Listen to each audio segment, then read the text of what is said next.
नमस्कार दोस्तों, आज आपके लिए लेके आया हूँ बीएससी जो फाइनल ईयर यानी कि थर्ड ईयर वाले हैं उनके लिए फिजिक्स का टॉपिक।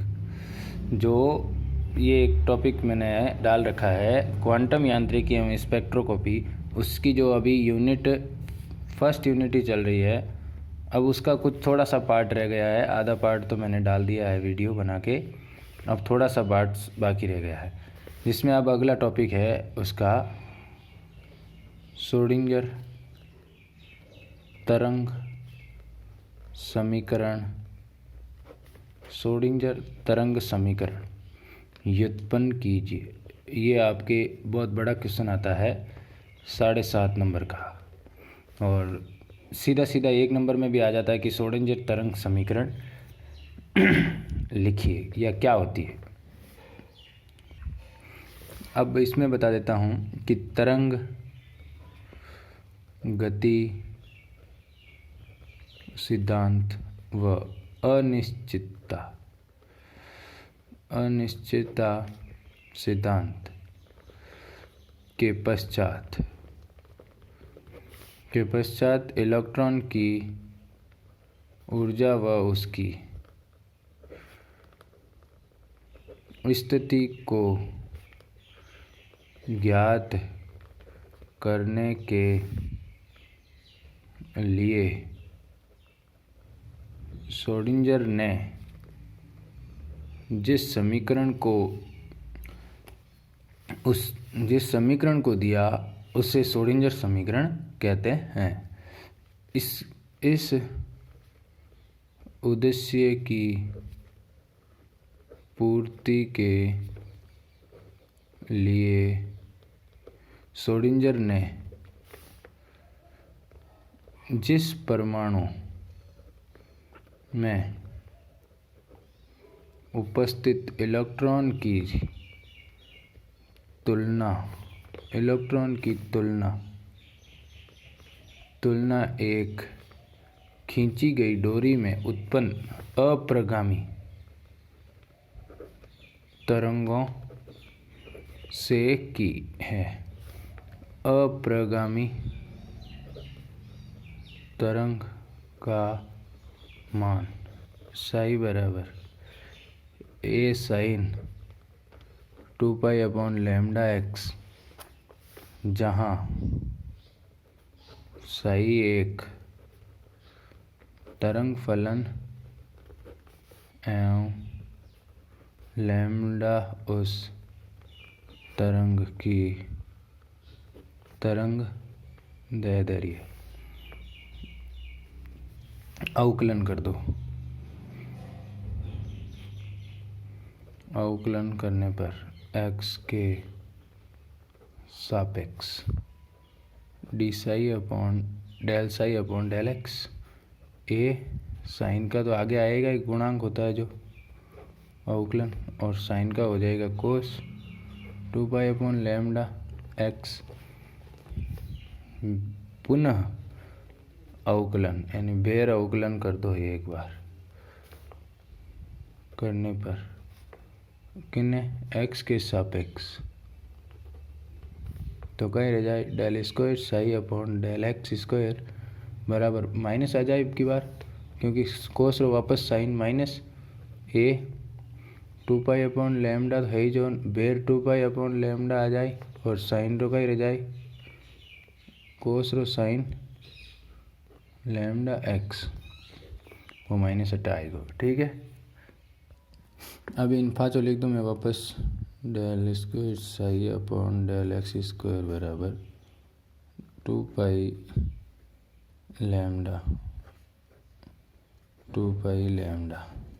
माइनस तो है ही, और ओलार बचे जो a sin 2π(x). इन अलग क्यों लिखियो इन ए ने, क्योंकि वो अटेलो ए है नहीं हो जो इन हंड लिख दियो मैं। अब ओ ए लिखियो जना आपा इन्हें कई लिख दा, चूँकि y बराबर a sin 2π/λ(x), sorry y बराबर नहीं साई बराबर, तो इसकी जगह साई रख दूँ मैं, माइनस तो है ही 4π² λ² और साई। हो गया ये, और del square psi upon del square x. अब ये इधर ले आओ, del square psi upon del x square plus 4 pi square upon lambda psi बराबर 0। समीकरण नंबर 1 समझ में आया ये समीकरण। अब अपन लिख रहे हैं अगला डी ब्रोगली समीकरण, जो कल या परसों मैंने जो वीडियो बनाया था उसी में ये बताया था कि डी ब्रोगली समीकरण क्या है। लैम्डा बराबर एच अपॉन एम वी, यानी एम सी होता है, जो भी एम वी बराबर ये दोनों पी है। अब अपन इसको क्या कर देते हैं, दोनों तरफ square, lambda square H square M square V square H square upon P square, क्योंकि ये वेग समवेग है तो ये हो गया। अब इलेक्ट्रॉन की कुल ऊर्जा, इलेक्ट्रॉन की कुल ऊर्जा ई बराबर के प्लस वी, यानी कि काइनेटिक ऊर्जा प्लस वो गतिज ऊर्जा ये वाली, तो ई बराबर के ई प्लस पी। तो अब इनकी और इनका मान रख दो, ई बराबर 1/2 एम वी स्क्वायर और वी स्क्वायर इधर ले आओ, ई बराबर ये 1/2 ये हो गया। अब अपन इसको क्या करते हैं, एम का ऊपर और नीचे गुणा कर देते हैं इसको वी बनाने के लिए, तो एम स्क्वायर वी स्क्वायर तो ये हो गया, नीचे 2m हो गया। अब ये इसको हम जानते हैं क्या होता है, ये p होता है, तो p स्क्वायर रख दूँ, नीचे 2m रख दूँ। अभी के लिए इसको थोड़ी देर के लिए स्टॉप कर दीजिए। अब यहाँ से अपन क्या ले लेंगे, 2m e माइनस वी बराबर p स्क्वायर, समीकरण नंबर 3। अब हमें p स्क्वायर का जो ये मान है वो वहाँ पे रखना है, कौन से वाले में, समीकरण 2 में। तो इधर देखिए समीकरण इक्वेशन 3 में मान रखने पर, तो लैम्डा स्क्वायर बराबर H square upon 2m E minus V ये हो गया। अब लैम्डा स्क्वायर का मान,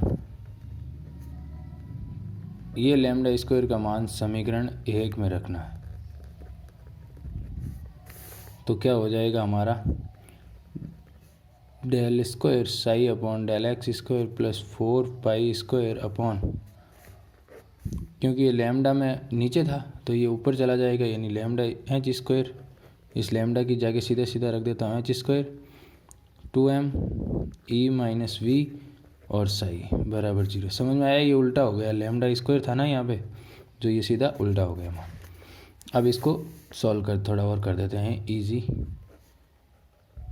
तो ये क्या हो जाएगा, 8 pi square m E minus V upon H square psi 0। अब इसको थोड़ा अलग रख देते हैं स्टैंडर्ड बढ़िया फॉर्म में, मतलब जमा के,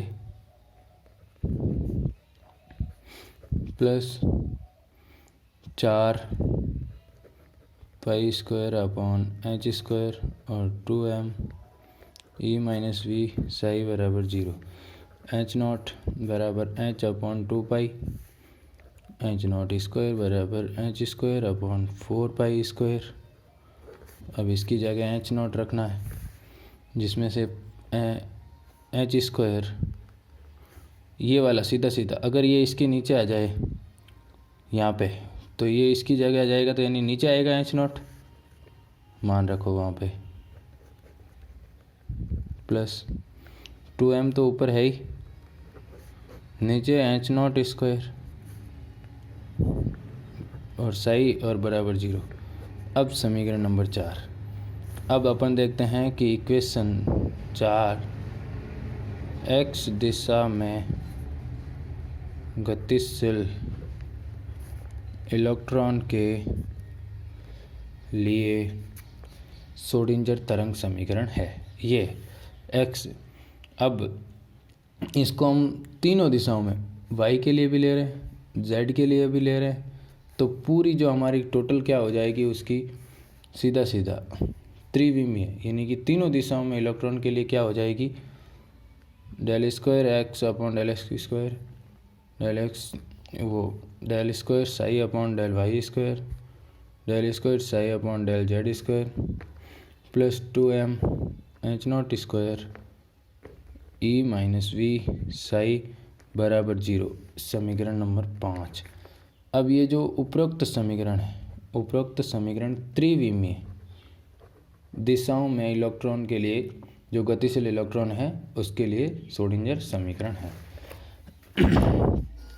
अब हम जो ये त्रिविमीय था, इस समीकरण को, इस समीकरण में समय का कोई पद नहीं है, समय का कोई पद नहीं, यानी समय के पर निर्भर नहीं करता, इसीलिए या इसे समय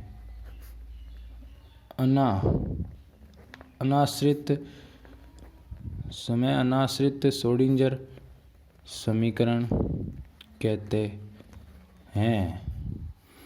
इसे क्या कहते हैं भाई? समय अनाश्रित श्रोडिंगर समीकरण, जो पीछे वाली थी वो। अब इसको अपन तीनों रूप में क्या लिख सकते हैं? डेल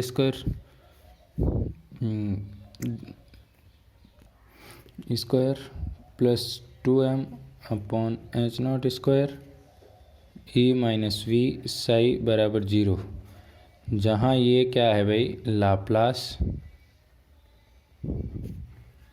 संकारक, और वह संकारक जो इलेक्ट्रॉन की त्रिविमीय गति को दर्शाने के लिए आवश्यक है। इस प्रकार प्राप्त श्रोडिंगर समीकरण को हल करने पर साई के विभिन्न काल्पनिक व अकाल्पनिक मान प्राप्त होते हैं, लेकिन साई के कुछ ही मानों को प्रयुक्त किया जाता है, जिन्हें सूक्ष्म वाहिरित कहते हैं। ये तो हो गया ये। अब अगला कि तरंग फलन का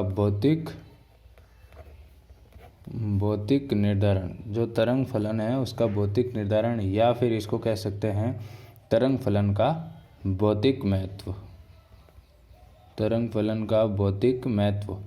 ऐसे प्रश्न भी आ जाते हैं कभी कभी, याद आप सोचते हो फिर इसका क्या करें। ऐसे फलन जो निम्न शर्तों को पूरा करते हैं, ऐसे फलन जो निम्न शर्तों को पूरा करते हैं, सूक्ष्म वाहिता फलन कहलाते हैं। सूक्ष्म वाहिता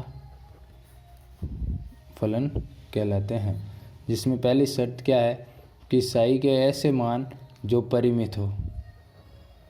क्या भाई? साई के ऐसे मान जो परिमित हो, और साई के ऐसे मान जो सतत हो। और तीसरी, साई के ऐसे मान जिनका इकाई हो, मतलब सिंगल वैल्यू हो, जिनकी कोई एक सिंगल वैल्यू हो, इकाई यानी सिंगल वैल्यू हो। और चौथे नंबर, साई के ऐसे मान जो निम्न प्रसामान्यीकरण समीकरण का अनुपात करता हो। वो आपको मैं इधर बता रहा हूँ, चौथा नंबर पॉइंट वापस। साई के ऐसे मान जो निम्न प्रसामान्यीकरण समीकरण का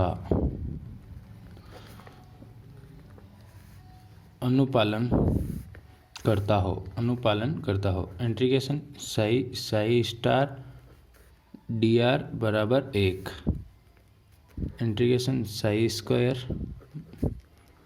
dv। साई के ऐसे मान, अगला साई के ऐसे मान जो अनंत दूरी पर 0 हो जाए, साई के ऐसे मान जो अनंत दूरी पर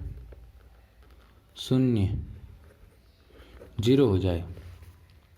ये इम्पोर्टेंट क्वेश्चन पूछा गया है कभी का कि साई के ऐसे मान किस दूरी पर 0 होते हैं या कहाँ पर 0 होते हैं, अनंत दूरी पर। साई के ऐसे मानों को हाइगेन मान कहते हैं। साई के ऐसे मानों को हाइगेन फलन या अभिलाक्षणिक फलन कहते हैं।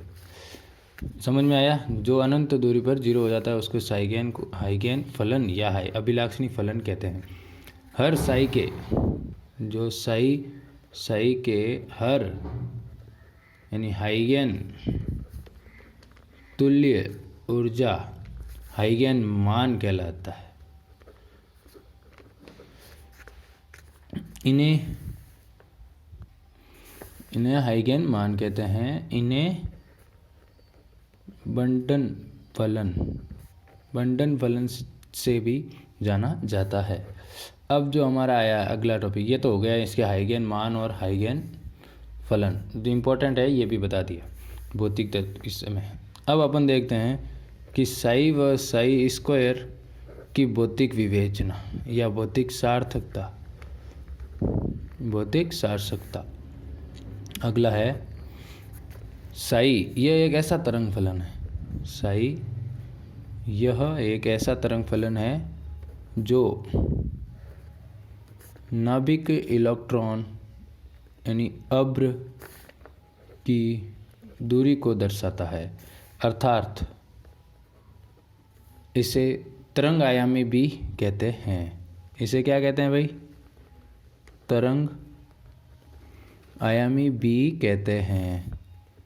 तथा इसकी भौतिक सार्थकता नहीं होती, तथा इसकी कोई भौतिक सार्थकता नहीं होती, क्योंकि इसका नाम जो इसका मान है, ये मान जो इसका आया है वो मान काल्पनिक व अकाल्पनिक दोनों प्रकार के हो सकते हैं इसके साई के। तो साई स्क्वायर प्रकाशीय गुण से हम जानते हैं कि प्रकाश डी तीव्रता उसके आयाम के वर्ग के समानुपाती होती है। इस कथन का प्रयोग हम इलेक्ट्रॉन के लिए भी इस प्रकार कर सकते हैं। कैसे? तीव्रता समानुपाती आयाम का स्क्वायर, इसके लिए भी हम इसका प्रयोग कर सकते हैं। आप हमारे चैनल पे पहली बार देख रहे हैं तो प्लीज़ चैनल को सब्सक्राइब कर लो और साथ में बेल आइकन ऑन कर लो और वीडियो को लाइक कर दो और अपने दोस्तों के साथ शेयर कर दो हमारे चैनल को। बीएससी मैथमेटिक्स, फिजिक्स और कोशिश करूँगा कि केमिस्ट्री भी, क्योंकि ये सारे कुछ मेरे पढ़े हुए हैं तो मैं कोशिश करूँगा कि आपको भी समझाने की, और नोट्स ये सारे अवेलेबल करवा दूँगा। आप हमारे चैनल को सब्सक्राइब कर लो और साथ में बेल आइकन ऑन कर लो और अपने दोस्तों के साथ शेयर कर दो। धन्यवाद दोस्तों। अब अगला इलेक्ट्रॉन का घनत्व, इसको भी अपन इस साई स्क्वायर के रूप में लिख सकते हैं। इलेक्ट्रॉन का घनत्व समानुपाती साई स्क्वायर, अर्थात इससे क्या निष्कर्ष है कि नाभिक के चारों ओर इलेक्ट्रॉन की तीव्रता तरंग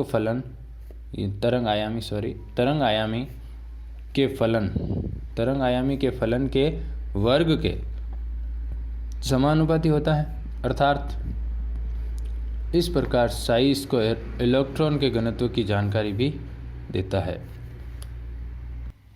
अब एक इम्पॉर्टेंट क्वेश्चन ले लेता हूँ नंबरिकल, क्योंकि नंबरिकल क्वेश्चन भी आता है। 2011 में आया हुआ है और शायद मेरे हिसाब से 16-17 में भी आया हुआ है, और ये इम्पोर्टेंट पर्सन है, आपको समझ लेना है अच्छी तरीके से। 4000 एंगस्ट्रॉम तरंग दैर्ध्य का एक फोटोन किसी धातु की सतह पर टकराता है तो धातु का कार्यफलन 2.73 eV इलेक्ट्रॉन है। तो गणना करनी है आपको। पहला क्वेश्चन कि फोटोन की ऊर्जा ईवी में। नंबर दूसरा, उत्सर्जित प्रकाश इलेक्ट्रॉन की ऊर्जा, इलेक्ट्रॉन की गतिज ऊर्जा सॉरी। और नंबर तीसरा, इसको आपको गणना करना है वेग। ठीक है दोस्तों, जिसमें आपको दिया गया है कि h का मान ये 6.62 इंटू 10⁻⁻34 JS और एक इलेक्ट्रॉन V बराबर होता है, अगर आपको पता है तो ये 1.602 10⁻⁻19 JS। अब हमें निकालना है कि इलेक्ट्रॉन की ऊर्जा बराबर E बराबर h न्यू। तो E का मान E इधर रख दिया, h का मान रख दो सीधा सीधा -34 और C/h न्यू बराबर ये होता ही है, लैम्डा तरंग दे रही है तो C ये प्रकाश है तो इसका मान C का तो मान ये हो जाएगा ms²। और लैम्डा तरंग दे रही है, दे रखा है इसने 4000 एंगस्ट्रॉम, सीधा सीधा मान रख दो यहाँ पे इंटू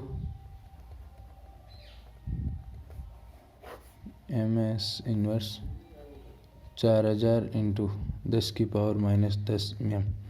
अब आप जब इसको सॉल्व करोगे तो 4.97 इंटू 10⁻⁻19 JS सॉरी ये आ जाएगा। अब आपको एक EV बराबर इलेक्ट्रॉन JS, इसीलिए ये पूरी E आई है तो एक इलेक्ट्रॉन बराबर ये है तो इसमें भाग दे दो तो E बराबर JS।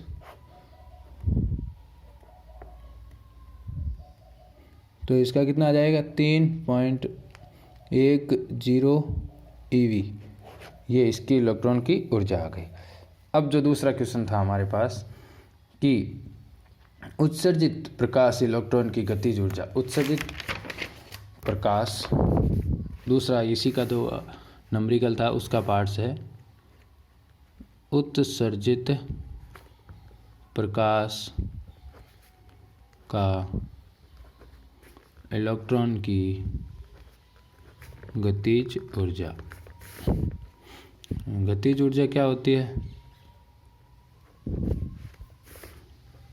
h new -5 1/2 mv² h new -5, इधर ले आओ h न्यू बराबर ये आ जाएगा 1/2 स्क्वायर प्लस 5। चूँकि कार्य फलन क्या है हमारा फाई का मान इसने दे रखा है 2.13 EV, सॉरी वहाँ पे वो मैंने ये 7.3 लिखा था, 2.13 है, यहाँ पे मान रख दो सीधा सीधा 1/2 mv बराबर 3.10 EV माइनस 2.13 EV 0.97 EV, ये आ गई उसकी ऊर्जा, जो कि हमने ये तो निकाला ही था वो यहाँ पे सीधा सीधा रख दिया। ये h न्यू बराबर मान आया जो वो हमने निकाल दिया, यहाँ पे रख दिया। अब तीसरा कि प्रकाश इलेक्ट्रॉन का वेग ke बराबर 1/2 mv², सीधा सीधा मान 0.97 इंटू 1.60 10⁻19 1/2 mv² बराबर 0.97 1.0602 10⁻⁻19। अब यहाँ से अपन क्या करेंगे, ये दो इधर आ गया, ये m नीचे, ये v², इसका फिर होल पावर लगा देंगे 1/2, तो सीधा सीधा v बराबर क्या आ जाएगा हमारे पास 5.85 इसकी पावर 5 ms इनवर्स। और m दिया हुआ है, m कितना है 9.109 इंटू 10⁻⁻, ये हो गया। जब आप इसको सॉल्व करोगे तो यही मान आएगा आपका भी v जो वेग है, क्या है v वेग। प्रकाश इलेक्ट्रॉन का वेग। गणना करने के लिए आपको थोड़ी स्पीड चाहिए और थोड़ा प्रैक्टिस चाहिए, क्योंकि क्वेश्चन सीधे सीधे उठ के आते हैं। जब आपने शुरुआत में लिखा था तो 4000 की ज़रूरत पड़ी, फिर उसका अगला ज़रूरत पड़ी, फिर उसका अगला ज़रूरत पड़ी। ये पूरा आया था 2011 में, साढ़े 3 नंबर या 7.5 नंबर में आया था पुराने पेपरों में। और ऐसे क्वेश्चन नंबरिकल भी मैं करवाऊँगा, और मैथमेटिक्स का और फिजिक्स का पूरा सिलेबस कराऊँगा आपको, BSc first year, second year final और इनका। और साथ ही साथ जो BSc B.Ed भी कर रहे हैं उन्हीं के साथ भी ये सिलेबस सेम है। और उनको भी अगर हमारा चैनल और हमारा वीडियो और पढ़ाने का तरीका अच्छा पसंद आया तो प्लीज़ लाइक कर दीजिए और हमारे चैनल को सब्सक्राइब कर लीजिए और साथ में बेल आइकन ऑन कर लीजिए और अपने दोस्तों के साथ शेयर कर दीजिए। धन्यवाद दोस्तों, मिलते हैं एक नए वीडियो के बाद, तब तक के लिए जय हिंद।